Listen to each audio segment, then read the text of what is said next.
Major funding for these broadcasts is made possible by grants from Chase Commercial Term Lending and New York Community Bank, M&T Bank, Perfect Building Maintenance, Capital One Bank, the Wickoff Group, Greenberg Traurig.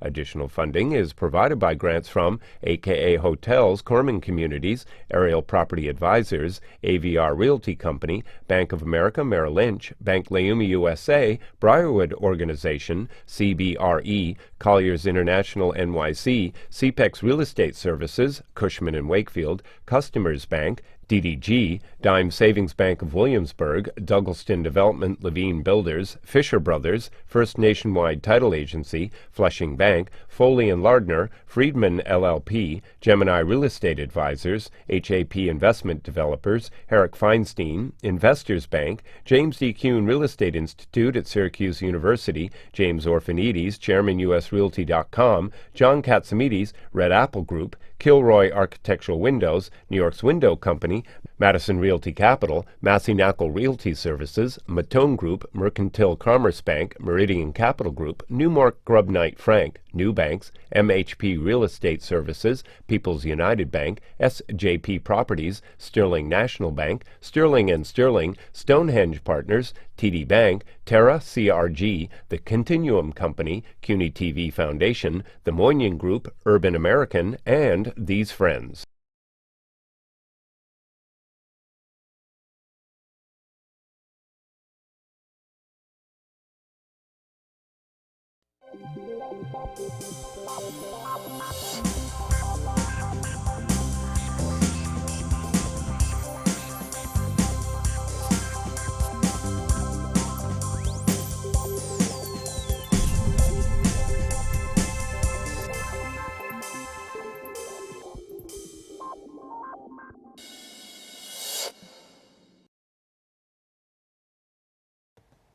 Developments. Walk around New York City. All you see are these cranes and more cranes and cranes. So there's lots of housing being built in all 5 boroughs and also in Jersey City and other areas. So who's building it? And why are they building it? And who are they selling it to? And who are they renting?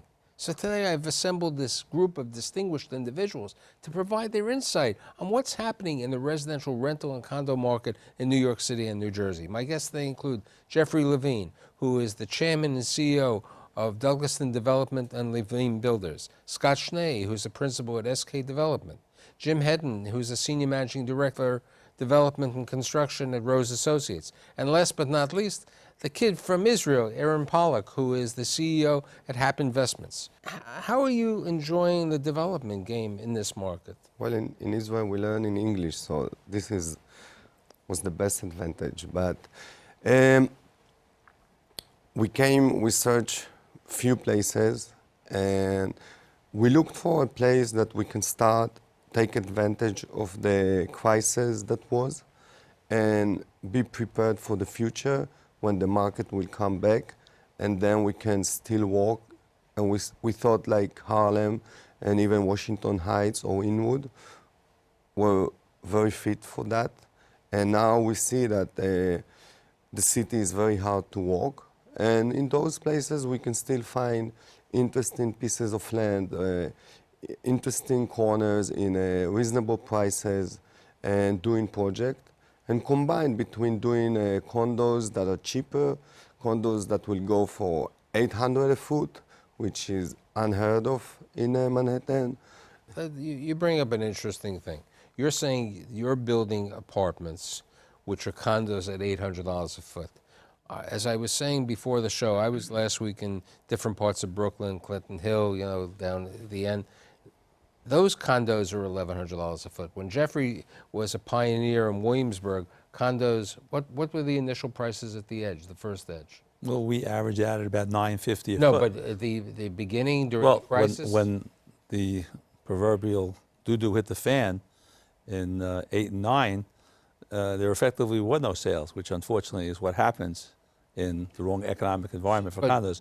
But we were giving away units at, inner courtyard facing units for numbers that started with a 650 or 7, and the water view outside apartments we were giving away at the 850 number. But here's the question. Eran's talking about $800 a foot for a condo. You're involved with 5 or 6 projects today in various stages of developments, rentals and a condo. You're involved with at least 4 or 5 different developments, rentals and condos. In today's high cost of construction, how could you build a condo for 800? Build and make a profit? It's a struggle. At the project that we have now, our bases in the land are very low. Our bases are $30 per square foot, $50, $60, $70. So this is the advantage that we have on those land.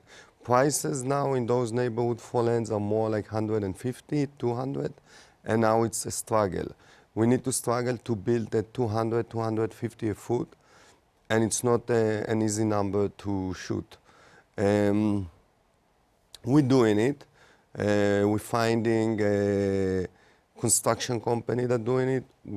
We need to give a lot of support as the developer. We need to sometimes find them the subcontractors or give them the subcontractors that we use in another project. And we know he can give better price than the subcontractors that they bought. So there's a lot of moving parts. Yes. Now, Jeff is Levine Builders Douglaston Development. You don't build for anyone else anymore. You used to build for other people. How do you see the cost of construction today, and Scott and all the others? You know, there's inverse relationship between how busy it is and what construction costs are. The reality is, it's wonderful that you can buy land when nobody wants to buy it cheaply, but if you start to build it when everybody's building, Absolutely. we've seen the prices. You know, I have a wonderful test case. We're just finishing a 40-story, 509-unit project in Williamsburg, which we bought roughly 2.5 years ago. We did incredibly well buying trades at that time because there was no business for residential construction. Is that a rental? That's a rental. That's a rental. Okay. We're now building another rental, which we've recently closed our construction loan, another 40-story, 550-unit rental, and I will tell you without question that we'll be lucky if we don't exceed those numbers by 20 or 25%. Really? That's Yes. about what we're finding too. In the And last 2.5 years, Everybody about a is 25% busy. increase. Everybody is busy. And I think I want to add to what you said about Mr. Levine, that he's not building to anyone anymore. And this is a fact that I learned when I came here during the last few years. A lot of the good builders here in New York don't build to anyone anymore.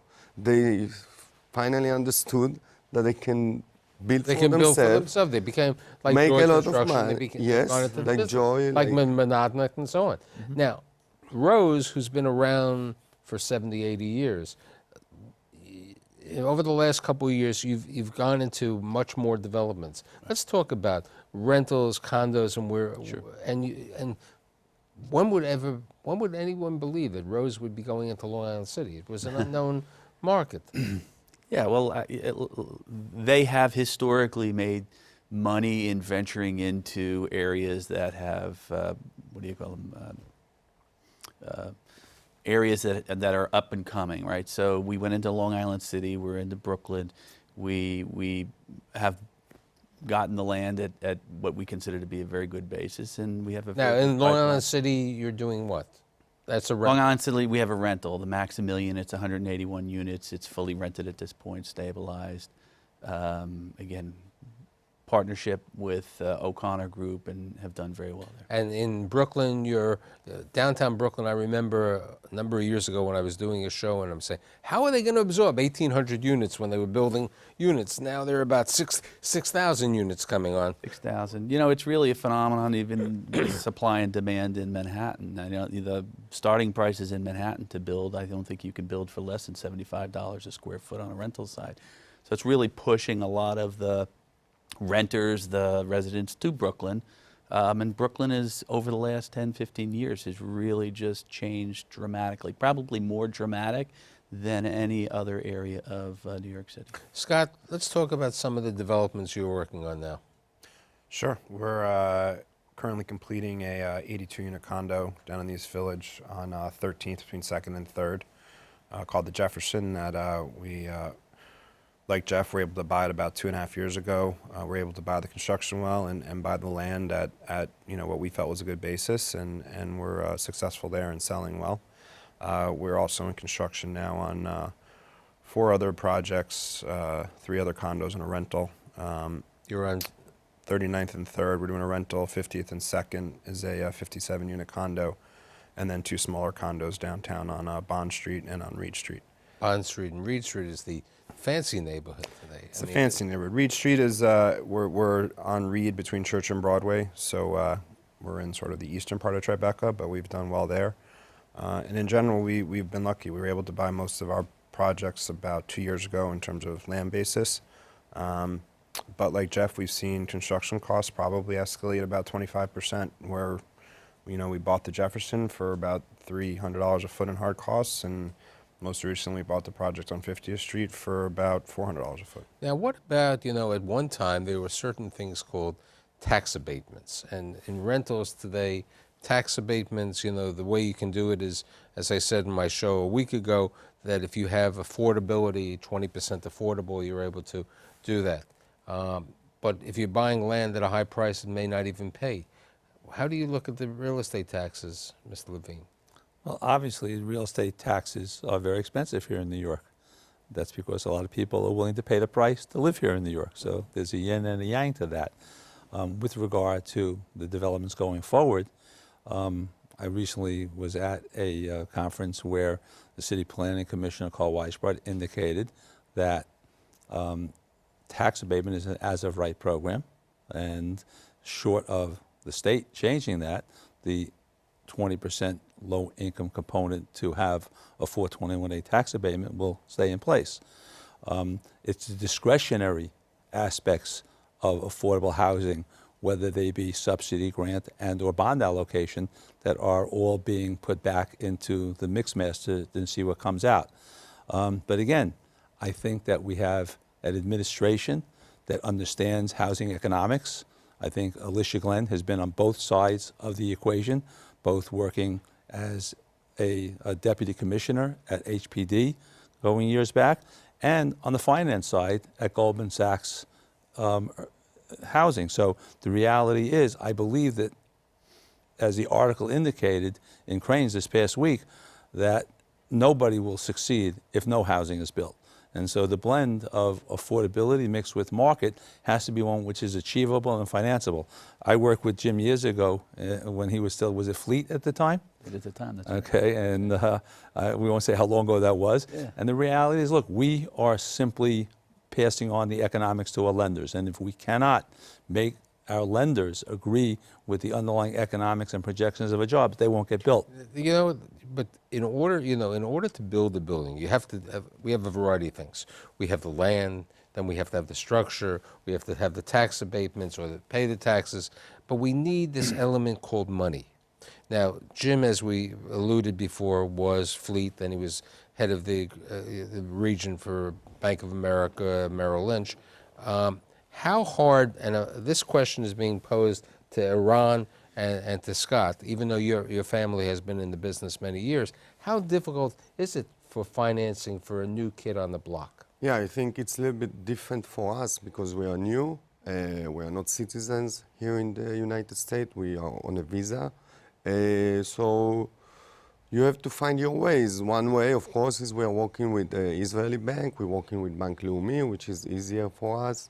And the other way is like work hard and prove yourself, and slowly, we're doing small projects. Are you paying to, let's say, alternative lenders for some of your financing? We're doing that for bridge loans, for buying lands or things like that. We do pay for alternative, and we work with a bridge lender, which is a little bit more, not little, it's more expensive. We're paying like 8% for a bridge loan. So it's more expensive than a conventional loan. And Scott, how about you? We've been lucky. We've had some strong partners and partnerships, and together we've been able to get some good senior financing. And we've also had some strong success in the equity markets in terms of bringing some institutional equity partners.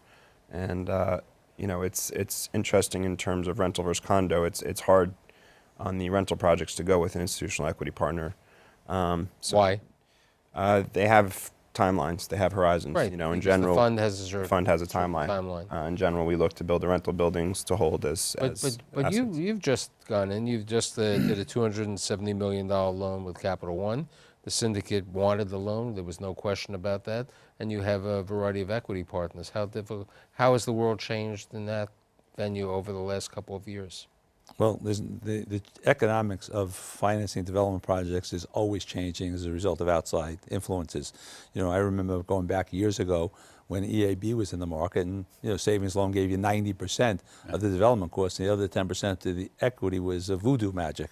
You go forward, okay, and the commercial banks, left the market, and the savings and loan banks left the market. The commercial big boys stepped in, but they stepped in wiser, and they only went roughly for a good developer, 75% of the equity cost of the total cost. The rest of the money came from mezz money, which is the stupidest money ever born, because they basically took prefs of anywhere from 13 to 14% and had no equity participation. So they were looking at a return on the money with no real big upside. When that hit the fan, the next wave of money was the commercial banks were down to the 65% level, less for condo than talking for rental, and the balance of money had to come from major institutional partners, be they pension or insurance companies. I personally, because we are owner builders and there aren't very many left, have had the opportunity to work with the likes of Northwestern Mutual. I've worked with the likes of New York Life. I've worked with AIG, and they're all great institutional partners. And if you can intelligently structure the pref and promote waterfall, you can be a long-time holder. Here's a question with regard. Eran has gone to Jersey City. A number of people have gone to Jersey City. How do you look at, I'm asking the other people, how do you look at the Jersey City, the waterfront properties as opportunities? Or even, as I've said many times on my show, Newark? We've partnered on a few projects called Iron State, who's based in Hoboken, who's done a lot of, if not the most amount of development. Yeah, in their old days, they were the largest developer in Jersey City.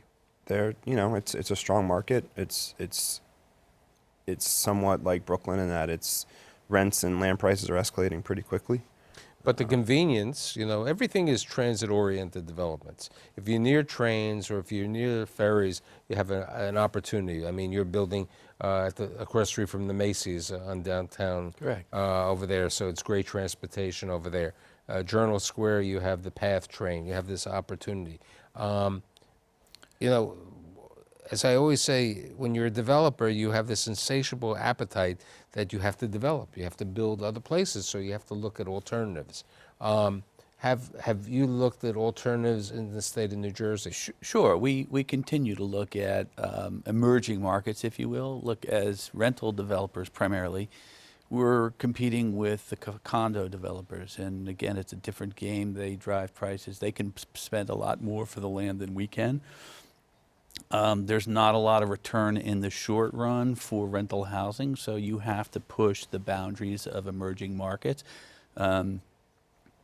Jeff built the Ohm out on the end of, between 10th and 11th. Before Hudson Yards was fashionable. Before Hudson Yards was fashionable, and again, that was sort of an emerging market at that time, and the market built up around him, and now it's a great neighborhood, right? You're sitting in the center of the universe.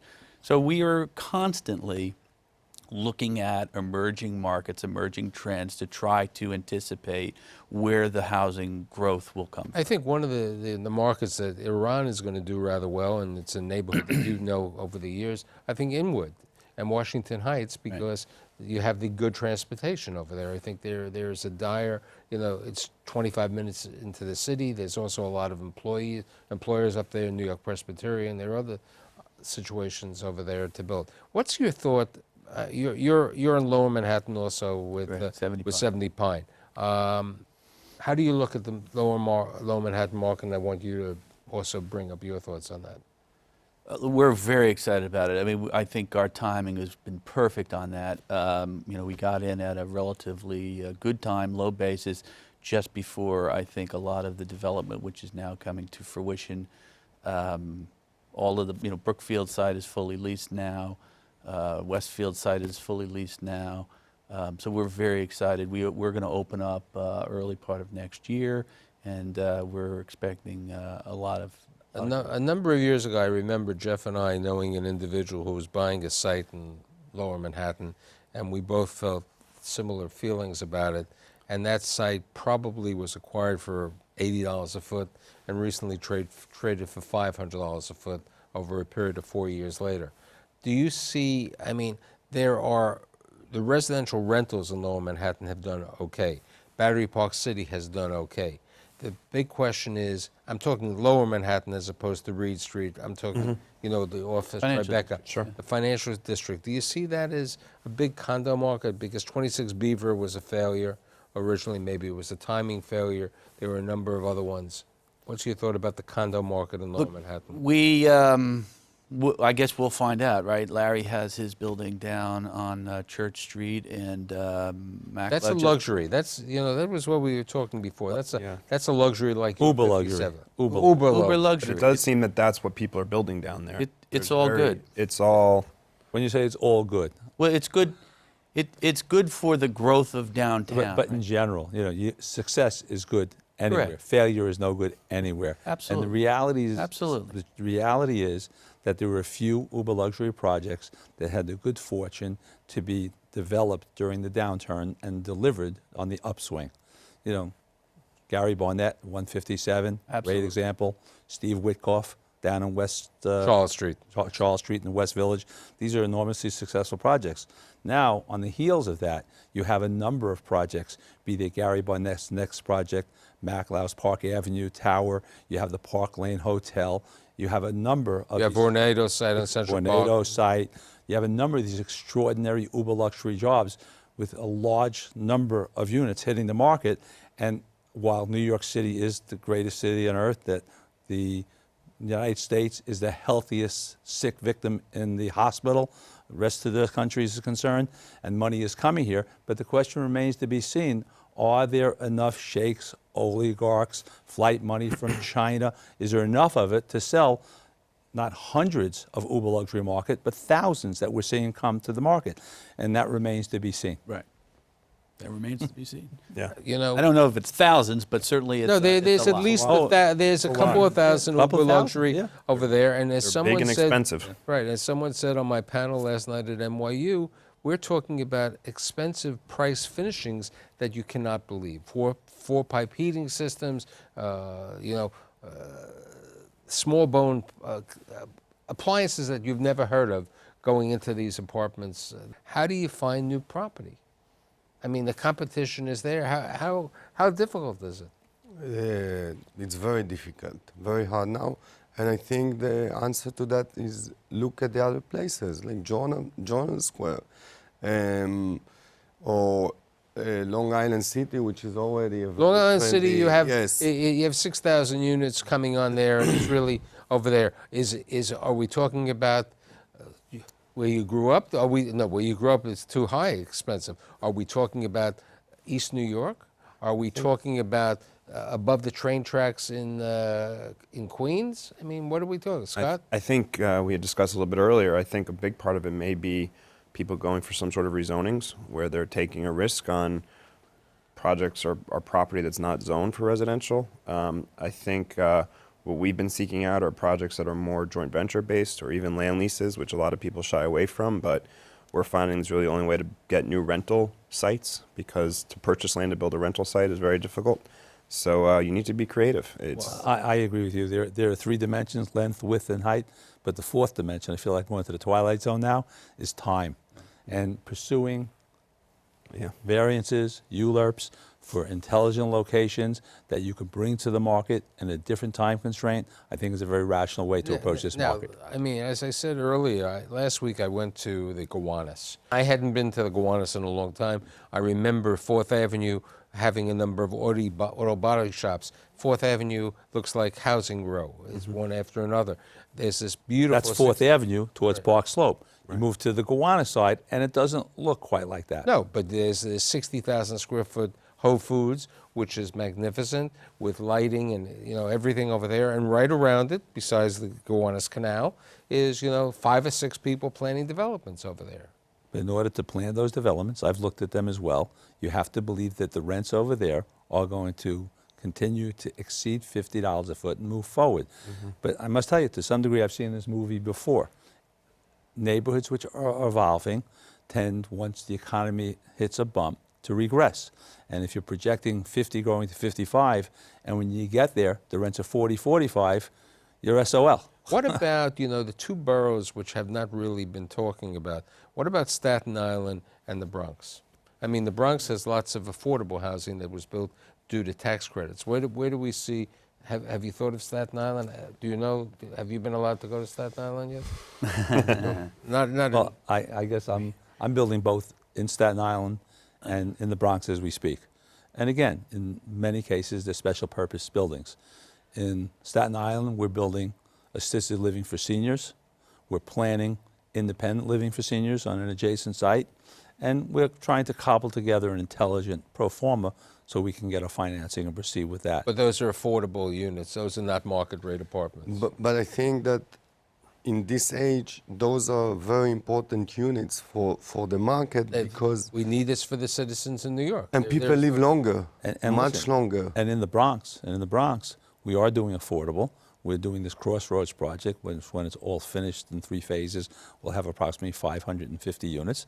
And it's a very needed project, and it's a very difficult project to build because, in a superheated construction market, when you're doing affordable work, even though you have subsidy, even though you have the land for very affordable or free, the reality is the economics of low-income affordability are very difficult. And when construction prices increase, it's hard to hold the line.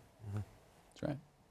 Have you looked at this? We have not been up to the Bronx or to Staten Island. Staten Island, again, we're trying to stay close to the transportation lines. And so we've looked out in New Jersey. I think Journal Square is a great story.